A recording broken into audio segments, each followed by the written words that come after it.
kronologi sampai sempat kemarin heboh bawa anak tanpa seizin dan keluar dari rumah tanpa seizin. Itu malah mungkin kronologis sampai akhirnya keluar dan membawa anak sendiri itu seperti apa sih, sampai akhirnya cuman izin pamit melalui WhatsApp kepada ayah dari anak-anak itu. Ya, jadi apa yang diberitakan di luar sana itu betul-betul membuat saya sesak dada ya, Mbak Mas. Jadi terus terang, Mark, anak kami itu bukan, saya tidak bermaksud sama sekali untuk memisahkan. Bahkan sudah berkali-kali saya bilang, ini Markus saya bawa, saya amankan karena saya refleksi dengan kejadian-kejadian sebelumnya yang mana bapaknya duluan lah yang membawa anak dan saya dipisahkan, dan saya nggak mau itu terjadi lagi gitu loh. Dan kata lain, saya bawa Marco itu hanya untuk sementara aja, dan itu pun selama proses ini saya sudah menawarkan secara baik-baik, ayo kalau mau ketemu sama Marco, ayo ya bang, saya banyak kok bukti-bukti chatnya, bahkan saya sudah minta ke Yama Carlos untuk bertemu 4 mata baik-baik. Tapi dari Yama, ini dia, makanya saya bingung ya. Sudah. Makanya saya agak bingung. Dia selalu membawa-bawa, dia selalu bilang kalau dia ini sayang sama anak. Dia selalu bilang kalau dia akan berkorban apapun, rela melakukan apapun demi anak. Yang seakan-akan saya ini ibu yang jahat dan memisahkan dia dari anaknya. Padahal kenyataannya itu sama sekali nggak begitu. Kenyataannya itu saya selalu bilang, mencoba dan berusaha untuk komunikasi sama Yama. Saya bilang, ayo kalau mau ketemu sama anak, ayo ketemu, saya pertemukan, karena saya juga nggak tega mbak. Saya juga sakit sebagai seorang ibu, terpaksa memisahkan anak dari bapaknya. Saya juga nggak mau begitu, karena saya tahu perceraian ini pun yang lebih sakit itu di anak, bukan saya atau bapaknya. Pasti yang lebih terluka hatinya adalah anak, yang jadi korban adalah anak. Jadi itu juga berat di saya. Saya mau, keinginan saya itu besar, harapan saya adalah kita berakhir dengan baik-baik, kita jalani prosesnya ini dengan baik, dan kita bisa menjadi partner atau orang tuanya Marco dengan baik ke depannya. Jadi saya minta untuk pihak sana disudahilah. Ini bukan pertempuran, ini bukan peperangan ya. Saya hanya minta berpisah dengan baik-baik. Nggak ada saya mau seperti ini, karena memang udah berkali-kali ya kami ini ribut-ribut. Yang saya sayangkan, kenapa sih setiap ada masalah rumah tangga selalu jadi konsumsi publik? Kenapa selalu dibawa media, dimunculkan ke sosial media gitu? Saya ini perempuan, saya ini seorang ibu dari anaknya. Kenapa saya diperlakukan seperti itu gitu? Walaupun terlepas dari salah atau enggaknya saya, tolong, dia juga punya seorang ibu. Tolong saya dilihat. Saya ini seorang ibu dari anaknya yang gak akan mungkin jahat sama anaknya. Kenapa saya bisa dibilang saya menculik anak, saya membawa kabur anak? Pada kenyataannya saya mau mempertemukan dia sama anakku gitu.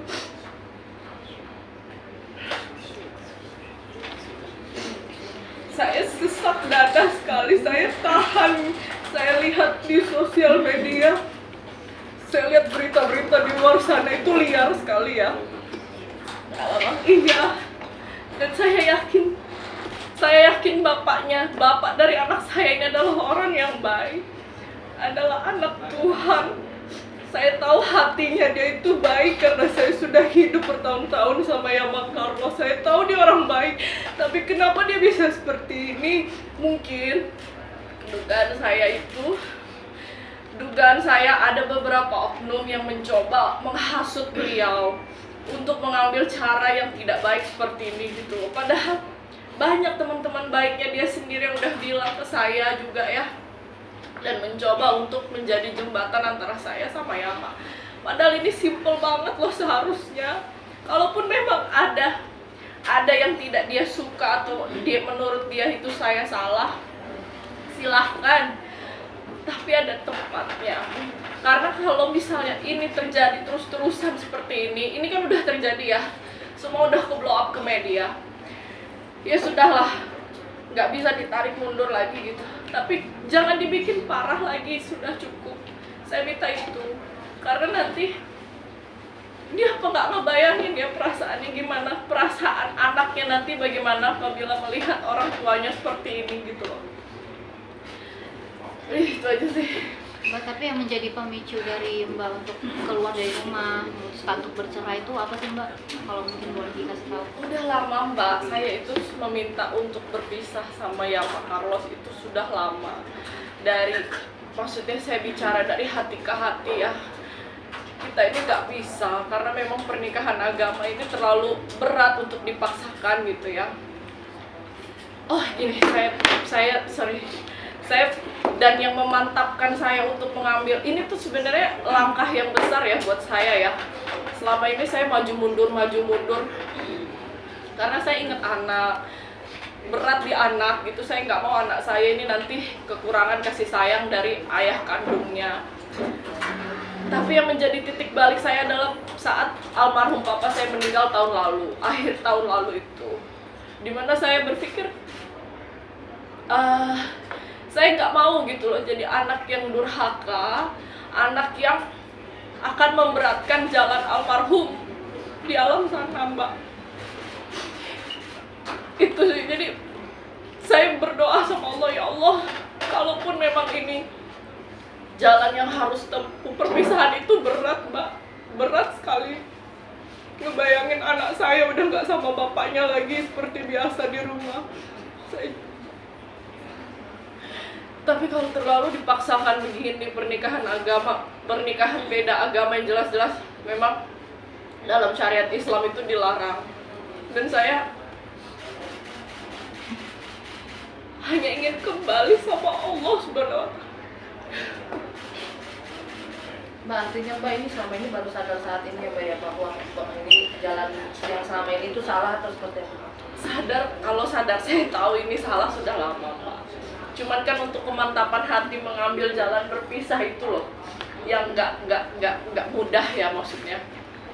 Karena pada saat apalagi kan ya kalau dilihat track recordnya kami itu kan bahkan sampai ada berita yang bilang saya 4 kali sudah menggugat cerai. Itu salah, sebenarnya baru 1 kali saya baru proses gugat cerai itu. Cuman pada saat itu posisinya adalah saya yang dipisahkan sama anak ya. Jadi saya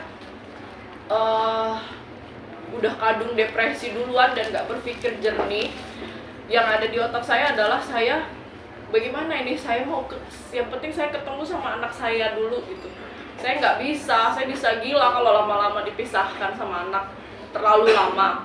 Jadi lawyer saya pun bilang, ya sudah kalau gitu kalian damai dulu aja, baru nanti dipikirkan langkah selanjutnya begitu. Akhirnya saya pun memilih rujuk lagi.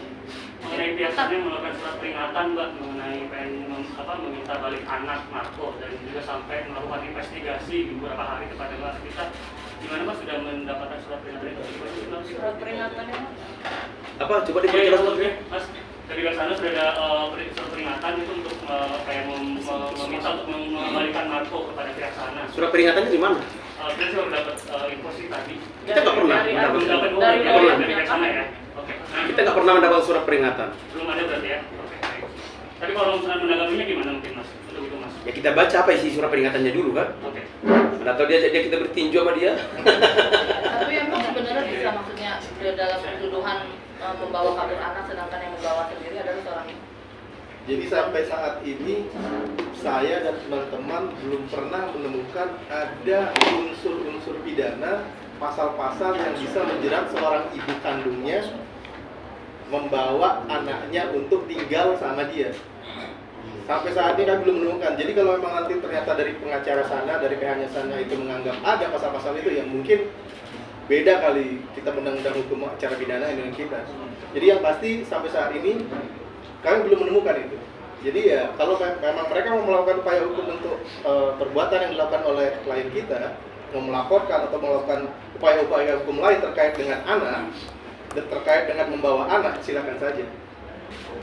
Tapi kalau dari Kak Anita sendiri, masalah anak sendiri apa mungkin Bang Yama sendiri mempertahankan karena agama atau seperti apa? Mungkin dia pengennya anak sama dia ikut agama dia, lebih ke sana apa seperti apa? Sebenarnya memang dalam saat kami menikah itu sudah ada kesepakatan ya atas anak. Jadi nama anak saya kan Marco Armanda Blesio Carlos. Itu semua nama yang diberikan dari bapaknya. Dan sudah sepakat kalau anak saya dididik secara Islam, mengikuti agama ibunya. Alhamdulillah saya terima itu gitu ya, terima kasih. Dengan kesepakatan yang lain, apabila dia sudah berusia 21 tahun ya, dewasa, dia bebas memilih agamanya, saya setuju. Tapi makin kesini banyak perselisihan kecil ya, tapi kayaknya nggak perlu juga lah saya ungkapkan.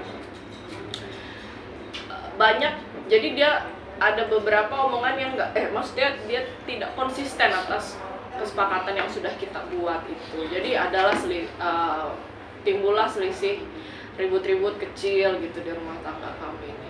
Dan ya itu sih tadi ya pertanyaannya. Yang pasti tidak ada seorang ibu menculik anak. tapi Kalau memang ada kami melakukan penculikan, saya pikir dia mempunyai PH yang katanya pengacara yang mahal itu, yang hebat itu, harusnya dia melaporkan kami ke polisi. Itu aja. yang dipermasalahkan Bang Carlos itu adalah kakak yang memindahkan sekolah dari anak Marco tanpa konfirmasi ke ayahnya. Itu gimana itu Kak? Ya sudah saya minta maaf ya kepada Yama Carlos kalau memang tindakan saya memindahkan sekolah itu salah. Jadi kan kondisinya kan saya membawa anak saya nih. Saya juga nggak mau anak saya putus sekolah. Jadi terpaksa saya pindahkan sekolah gitu loh. Karena kalau misalnya ya common sense aja, kalau saya masih sekolahkan di sekolah yang sama ya otomatis ketahuan dong saya nggak berhasil maksudnya nggak berhasil mengamankan atau menjalankan planning yang sudah saya buat. Gitu aja sih.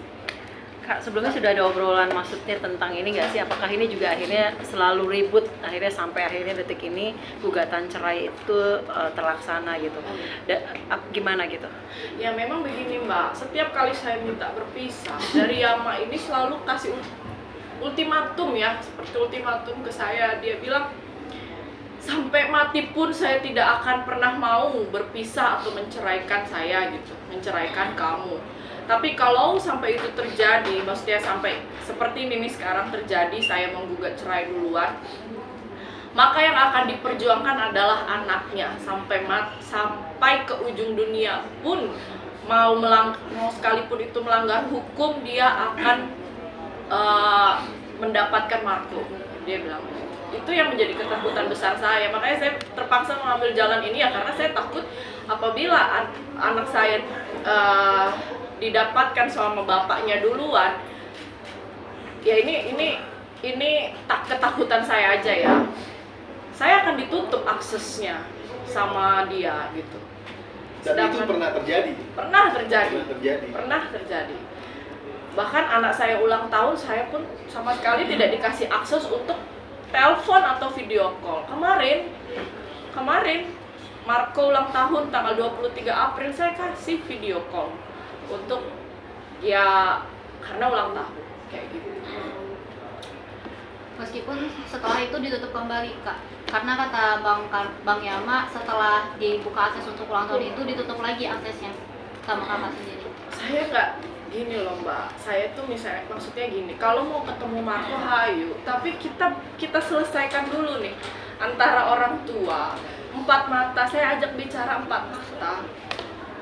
Yang lucunya ini kita ada masalah rumah ya. Saya juga sudah saya blow up di sosial media saya sendiri. Masalah rumah yang rumah kami ini hampir ditarik sama developer statusnya. Saya ajak untuk bicara, maksudnya untuk menyelesaikan sama-sama mau bagaimana gitu. Tapi saya malah dilempar ke lawyernya.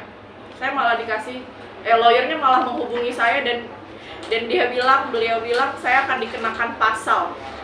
Ya, saya malah akan dikenakan pasal loh. Bagaimana sih, saya kan mau mengurus, ini kan tanggungan kami bersama gitu loh.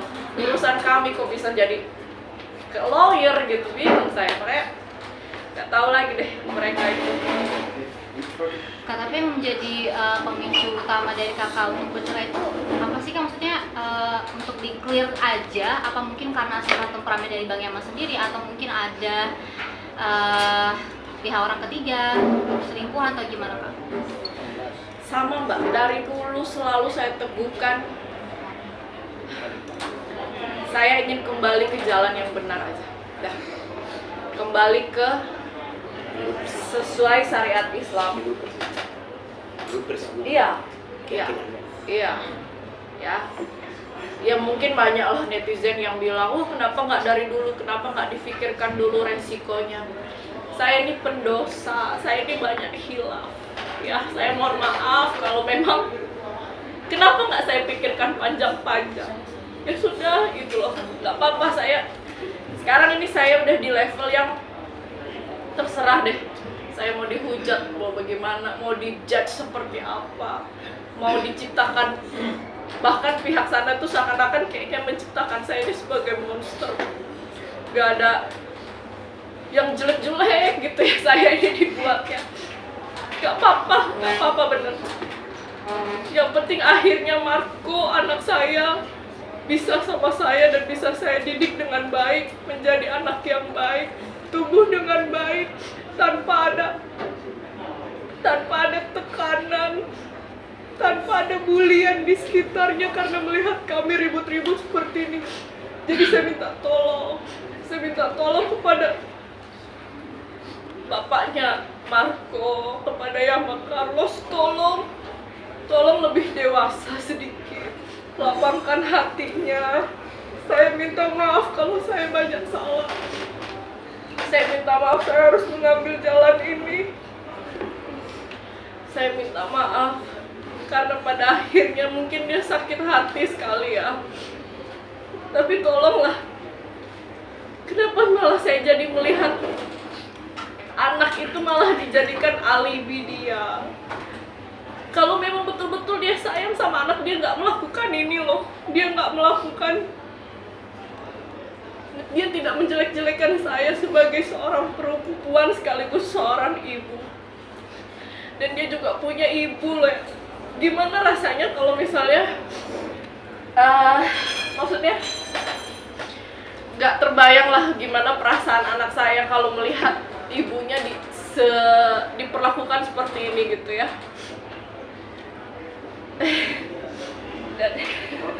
Bang, terkait soal adanya pelaporan di Bogor ya, kalau nggak salah, tentang perzinahan, mungkin bisa menanggapinya, Bang? Kami belum pernah menerima ada laporan itu ya, dan tidak ada pernah memberitahu kami bahwa klien kami terlapor atau calon terlapor. Yang pasti kami selaku PH-nya Mbak Arvita ini, kami pengacara dalam perkara gugatan perceraian. Ya, kami tidak pernah tahu, bahkan mengenal anaknya Marco pun tidak pernah tahu. Walaupun sebenarnya pengacaranya yang bernama siapa tuh? Arjana Bagaskara itu dia menuduh, ya, dia menuduh saya nih sebagai dalang penculikannya Marco. Terkait itu, dan saya ada dua hal dituduh dia. Saya dalam penculikan Marco, dan saya dituduh dia beri jasa palsu. Dan dia tidak masuk, sudah menghina kampus saya. Dan sekarang sudah berproses hukum. Saya sudah laporkan di Polda Metro Jaya. Termasuk institusi saya ada beberapa ini ya. Di mana ini yang saya udah lapor, udah bikin LP di Polda Metro Jaya. Makanya kita tinggal tunggu prosesnya. Jadi tolong ini pemberitahuan juga kepada saudara Arjana Bagaskara supaya ya ini ada saya udah laporkan dia. Tahan bang.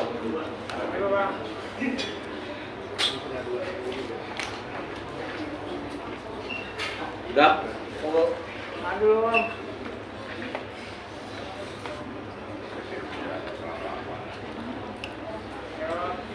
Oke bang. Sama terhadap kode etiknya.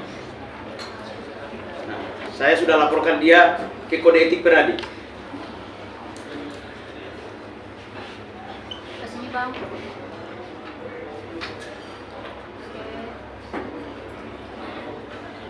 Oke. Jadi terkait laporan saya di Polda Metro Jaya, saya pikir Polda Metro saya sangat yakin pasti memprosesnya secara hukum dengan tahapan-tahapan proses hukum yang semestinya. Kita tinggal tunggu prosesnya. Kedua, kepada Dewan Kehormatan Peradi juga saya minta supaya memproses pengaduan saya.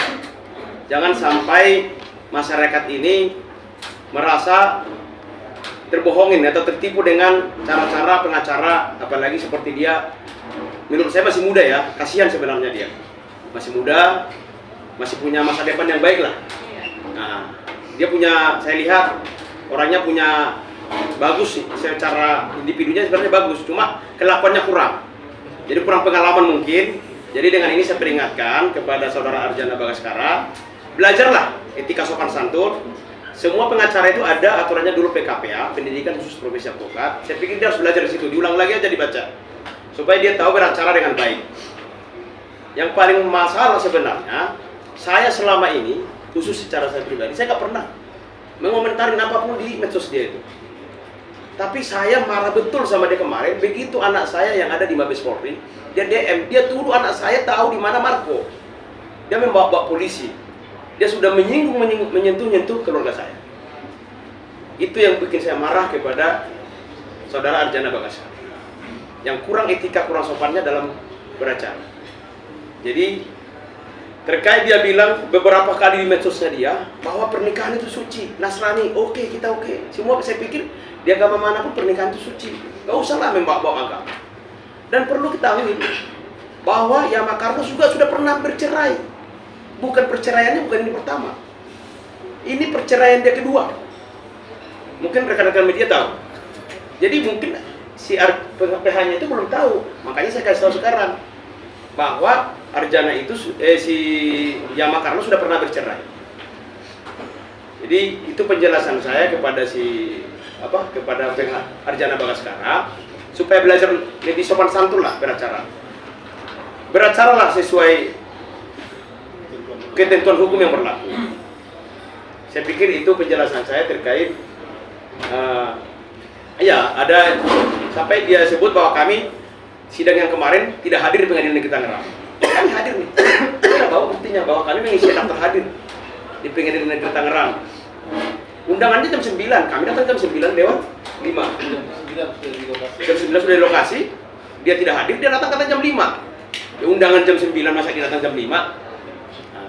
Jadi itu tanggapan kami terhadap pengacaranya Yama Carlos supaya belajar sopan santun. Bang, tanggapan